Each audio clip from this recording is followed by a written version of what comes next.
Calvary cross aku kasut sa na dinga na thi san a nei hung san do na hi kay din a man e na ngày na ka chân nei lung sit na alo pin na min ka thang va e ka hin va choi chim vo ai ngai lu ga pa the leng zo se na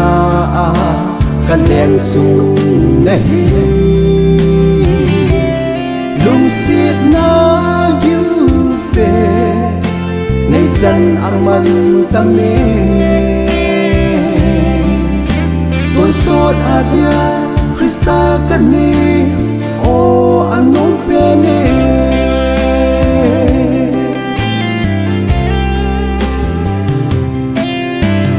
ngày lúc naman tam da ate piding lo sanga dang ka cho zo lo hin na hi hu hin pun ai pi go man go ben a hi ngày lu na sa ten nei pi ka ki pa e pa ka hin va choi chim vo ai ngai lu ga pa the leng zo se ta kan leng chu na hi lung sit na yu pe nei chan aman tam me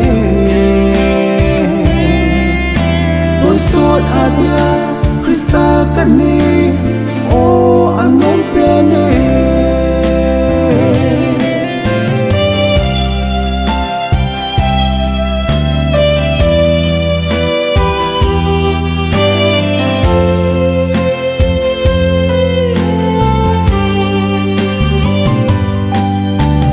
van ngồi lấy xếp chung na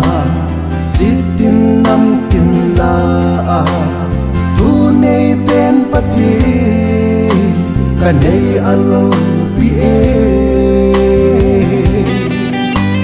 sum le pai nei le go